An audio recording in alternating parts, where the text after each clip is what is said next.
কল্পনা কৰকচোন, আপুনি জীৱনত সফল হ'ব বিচাৰে। ডাঙৰ সপোন আছে, ডাঙৰ লক্ষ্য আছে। কিন্তু প্ৰতিদিনে আপোনাৰ মনত এটা প্ৰশ্ন আহে, যদি সকলো শেষত ভাগ্যতে লিখা আছে, তেন্তে মই ইমান কষ্ট কিয় কৰিম? আনহাতে কেতিয়াবা আপুনি ভাবিব পাৰে, যদি আধ্যাত্মিকতাই সৰ্বশ্ৰেষ্ঠ, তেন্তে চাকৰি, ব্যৱসায়, সংসাৰ আৰু কৰ্মৰ মাজত সোমাই লাভ কি? বন্ধুসকল, ঠিক এই একেটা প্ৰশ্নই ৫,০০০ বছৰ আগতে অৰ্জুনৰ মনতো উদয় হৈছিল। আৰু সেই প্ৰশ্নৰ উত্তৰ দিবলৈ ভগৱান শ্ৰীকৃষ্ণই শিকাইছিল কৰ্মযোগ।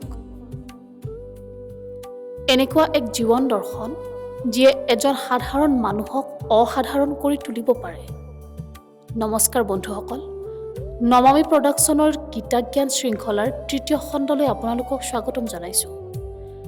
আজিৰ এই যাত্ৰাত আমি জানিবলৈ চেষ্টা কৰিম, কিয় শ্ৰীকৃষ্ণই কৰ্মক পূজাৰ সমান মৰ্যাদা দিছিল, কিয় তেওঁ কৈছিল কৰ্মৰ পৰা পলাই যোৱাটো মুক্তি নহয়, আৰু কেনেকৈ কৰ্ম কৰি কৰিয়েই মানুহে শান্তি লাভ কৰিব পাৰে। দ্বিতীয় অধ্যায়ত শ্ৰীকৃষ্ণই আত্মা, জ্ঞান আৰু স্থিতপ্ৰজ্ঞতাৰ কথা বুজাইছিল। কিন্তু অৰ্জুনৰ মনত তেতিয়া এটা বিভ্ৰান্তিৰ জন্ম ল'লে। তেওঁ ভাবিলে, যদি জ্ঞানেই সৰ্বশ্ৰেষ্ঠ, তেন্তে মোক যুদ্ধৰ দৰে কঠিন কৰ্ম কৰিবলৈ কিয় কৈছে? বন্ধুসকল, আজিও বহু মানুহে এই একেটা ভুল কৰে। কিছুমানে ভাবে সফল হ'বলৈ কেৱল চিন্তা কৰিলেই হ'ব।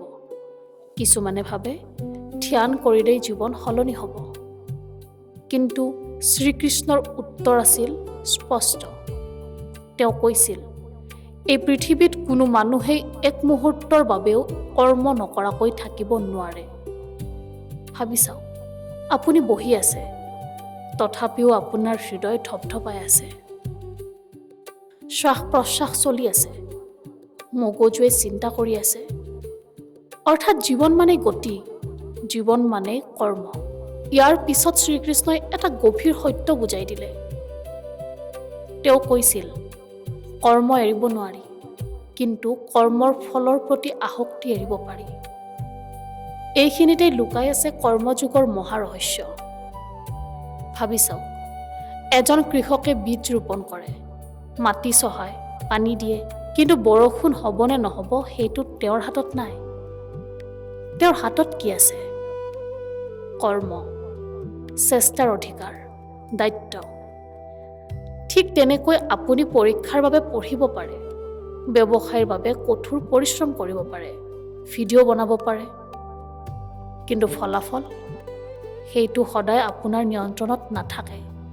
এই সত্যটো বুজি পোৱা মানুহে জীৱনত ষ্ট্ৰেছ কম অনুভৱ কৰে। এতিয়া শ্ৰীকৃষ্ণই আৰু এটা আচৰিত কথা কয়। তেওঁ কৈছিল, যিজন মানুহে কেৱল নিজৰ বাবে কাম কৰে, তেওঁ বন্ধনত আবদ্ধ হয়। কিন্তু যিজনে বৃহত্তৰ কল্যাণৰ বাবে কাম কৰে, তেওঁ মুক্ত হয়।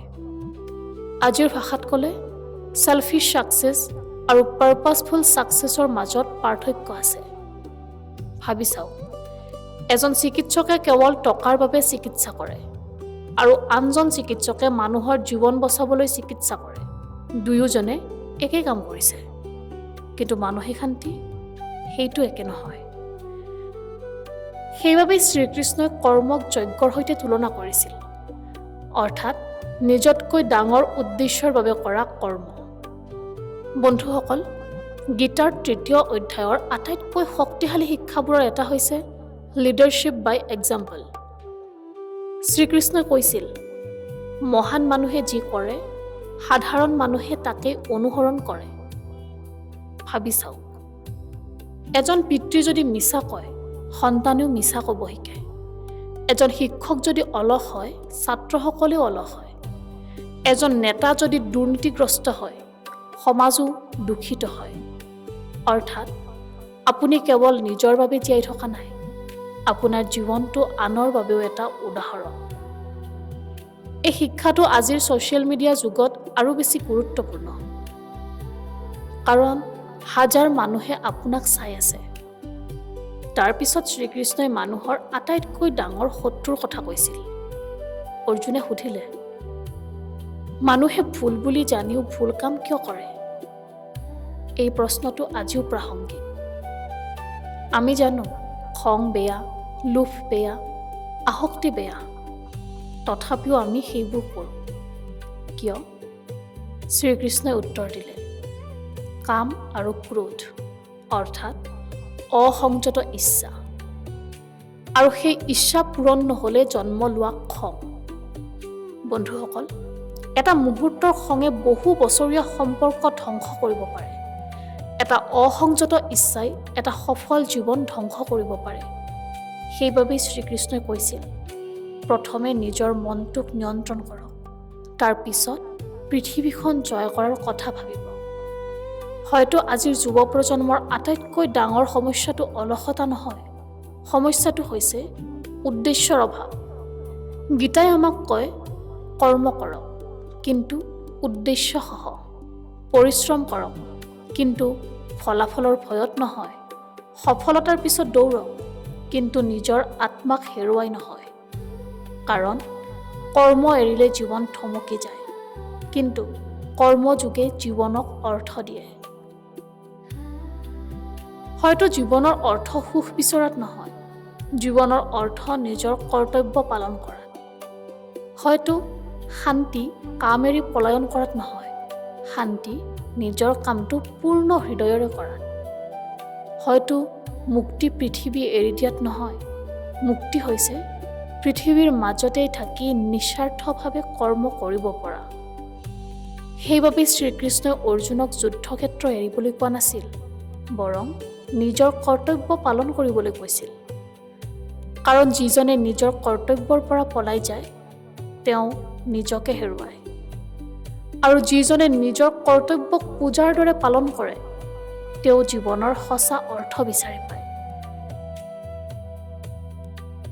৫,০০০ বছৰ পাৰ হৈ গ'ল, কিন্তু আজিও মানুহৰ সমস্যাবোৰ একেই। Stress, ফিয়াৰ, comparison, failure, confusion. আৰু সেইবাবে গীতাৰ কৰ্মযোগ আজিও ইমানেই প্ৰাসংগিক। কাৰণ ই আমাক কেৱল সফল হ'বলৈ শিকোৱা নাই, ই আমাক সঠিকভাৱে জীয়াই থাকিবলৈ শিকাইছে। আজিৰ এই খণ্ডটোৰ পৰা আপুনি আটাইতকৈ ডাঙৰ কি শিক্ষা লাভ কৰিলে? কমেণ্টত নিশ্চয় লিখিব। পৰৱৰ্তী খণ্ডত আমি আলোচনা কৰিম জ্ঞান যোগ আৰু দিব্যজ্ঞানৰ ৰহস্য, অৰ্থাৎ ভগৱান শ্ৰীকৃষ্ণই নিজকে কিয় অৱতাৰ বুলি কৈছিল। ভিডিঅ'টো লাইক, শ্বেয়াৰ আৰু ছাবস্ক্ৰাইব কৰিবলৈ নাপাহৰিব। ধন্যবাদ। জয় শ্ৰীকৃষ্ণ, জয় আই অসম।